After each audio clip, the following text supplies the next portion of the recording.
This is Clarence Jackson, aka the Prepositioner, and I'm here with my friend Alfonso, who has an amazing story of a story of miracle.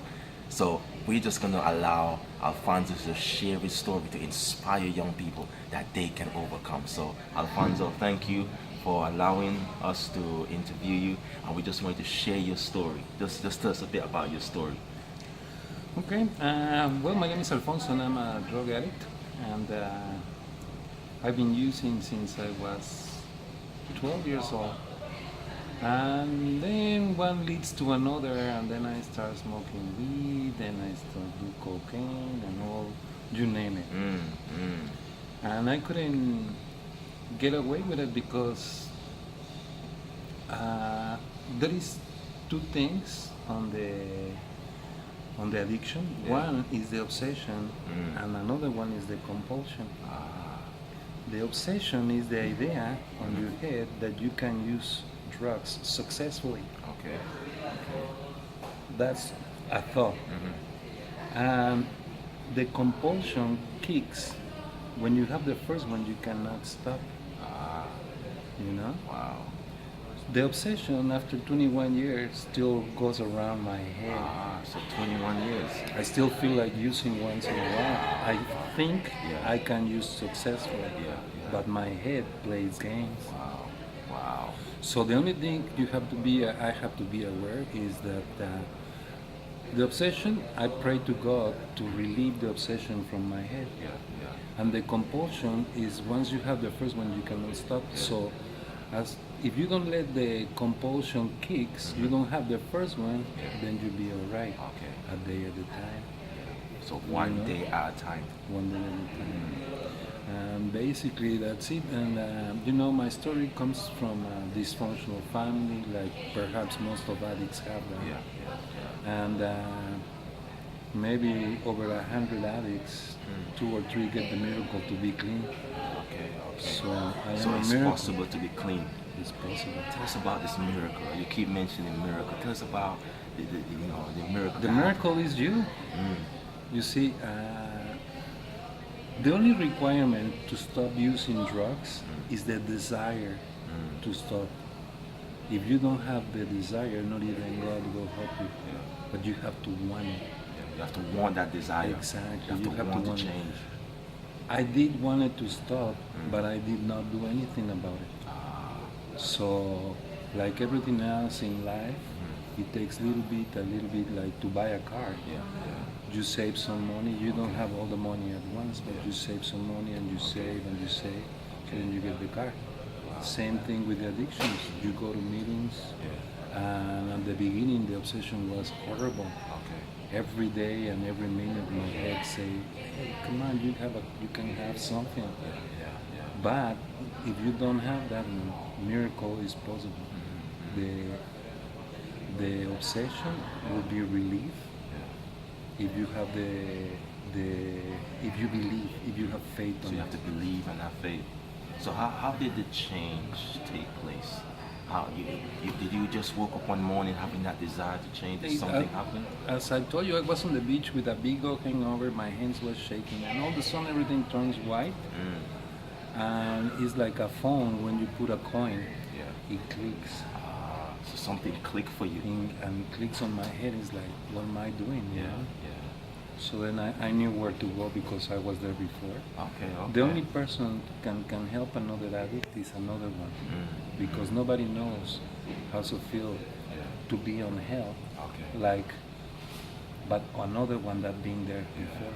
So somebody has to experience it to kind of really understand what somebody else is going through. You see, I've been through hell, Yeah. and I know hell like the palm of my head very well, you know. But in order to get out of there, it needs another one that's been there, Okay. so they can help you out to get clean, to recover. The recovery is possible. And was it easy to get help? Did you just get up when it clicked? Did you seek help? Did you walk into a center? Did you talk to somebody? I went to Narcotics Anonymous before, and then Okay. I relapsed Yeah. 3 times. One time I have 2 years, almost 3 years clean, Yeah. and then I fell. Okay. And how many years have you been clean now? 21. by the grace of God. Of course, of course, of course, of course, of course. It's very important that young people know that what they want to do with their lives. And if you know, my thought was to die Yeah. because I couldn't see better than that. Yeah. My head was all blurred because the drugs and stuff.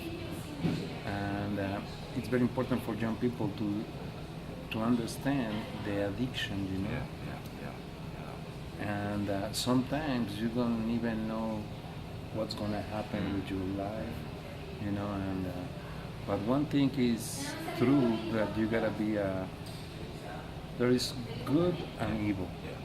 If you do evil things, evil happen to you. If you do good things happen to you. You know, that's Murphy's law, and everybody else's law, and every religion's law. So the first time you went to the session, was it easy for you, even though you were relapsing like the last time? It was bad. It was not easy because I was there and I couldn't make it. It's like I fake.